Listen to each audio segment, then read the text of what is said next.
Friends, मैंने आपको part 2 में क्या दिखाया कि कितने इंडिया में कहाँ कहाँ हमें क्रॉप मिलते हैं, किस प्रकार के क्रॉप मिलते हैं, टी, कॉफ़ी, मेज़, etcetera etcetera.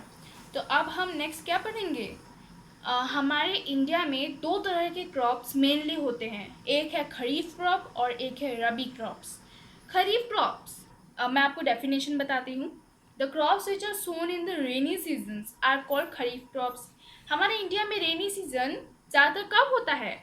June to September. हमारे इंडिया में ज़्यादातर रेनी सीजन जून टू सितंबर होता है। उसके कुछ एग्जाम्पल, पैडी, मेज, सोयाबीन और ग्राउंडनट एंड कॉटन, ये कुछ एग्जाम्पल हैं खरीफ क्रॉप्स के। ओके, तो मैंने आपको इसका मतलब बता दिया। अब मैं आपको नेक्स्ट बताऊंगी रबी क्रॉप्स। रबी क्रॉप्स ज़्यादातर विंटर सीजन्स में होते हैं। विंटर सीजन ज़्यादातर इंडिया में कब होते हैं? अक्टूबर टू मार्च। तो इनके बीच में क्रॉप्स उगाए जाते हैं। इसके एग्जाम्पल हो सकते हैं wheat, gram, pea etcetera. Okay, next अभी हम पढ़ेंगे बेसिक प्रैक्टिसेस ऑफ प्रोडक्शन।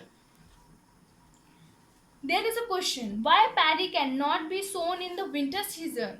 जो चावल होता है, हम उसे विंटर सीजन में क्यों नहीं लगा सकते?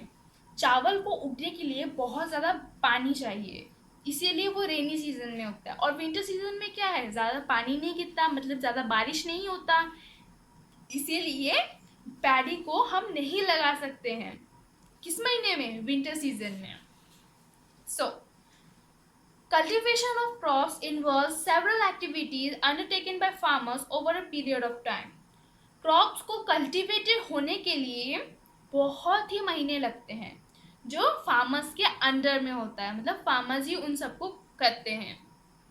You may find that these activities are similar to those carried out by a gardener or even by you when you grow ornamental plants in your house.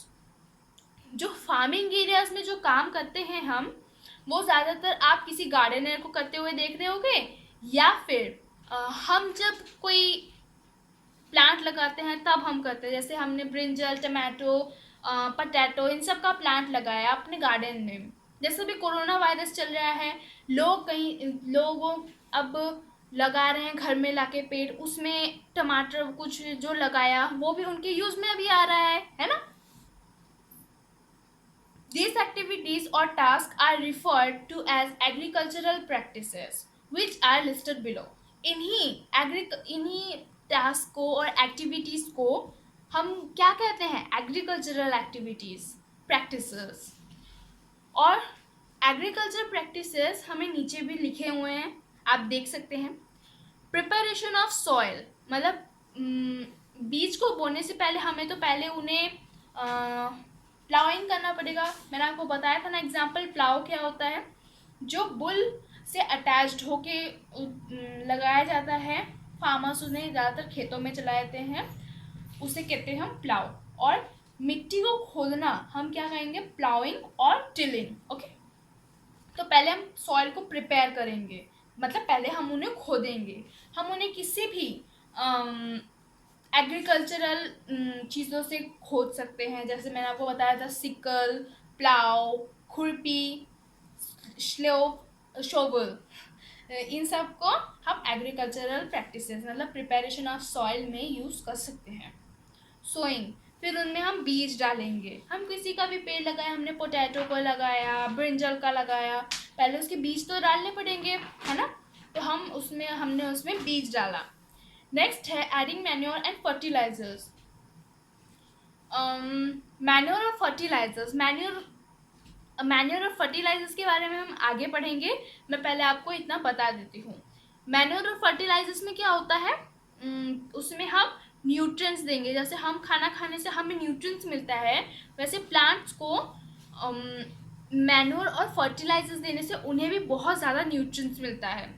Protecting from weeds, ज़्यादातर आपने देखे होंगे garden areas में या फिर farming areas में कि कुछ अनवांटेड प्लांट्स उगे होंगे। अनवांटेड प्लांट्स कौन से होते हैं? जो हमारे यूज़ के लिए नहीं है ना। जैसे हमारे जो पेट में डाइजेशन हो जाता है, जो खाना डाइजेस्ट नहीं होता है, फिर वो एक्सक्रीटा के तौर पर एक्सक्रिएशन हो जाता है, क्योंकि वो वेस्ट है। वैसे ही कुछ वेस्ट प्लांट उगते हैं क्रॉप प्लांट्स के साथ, जो आगे चलकर उन्हें खराब भी कर सकता है। नेक्स्ट होगा हार्वेस्टिंग। वीड्स को प्रोटेक्ट करने के बाद, मतलब क्रॉप को वीड्स से प्रोटेक्ट करने के बाद हम हार्वेस्टिंग करेंगे, मतलब हम क्रॉप्स को काटेंगे। नेक्स्ट है स्टोरेज। मैंने आपको पहले भी बताया और मैं अभी आपको तीसरी बात बताती हूँ कि 100% अगर क्रॉप होगा उसमें से 40% आपका वेस्ट जाएगा। क्यों वेस्ट जाएगा? क्योंकि प्रॉपर स्टोरेज नहीं होता, ठीक से स्टोरेज नहीं किया जाता, इसीलिए 40% क्रॉप वेस्ट हो जाता है। तो हमें उन्हें स्टोर करके भी अच्छे से रखना चाहिए। सो गाइस, मैं अभी इधर ही रुकती हूँ। नेक्स्ट आपको पार्ट 4 में आपको preparation of soil, agricultural implements और सोइंग के बारे में बताऊंगी। सो बाय फ्रेंड्स।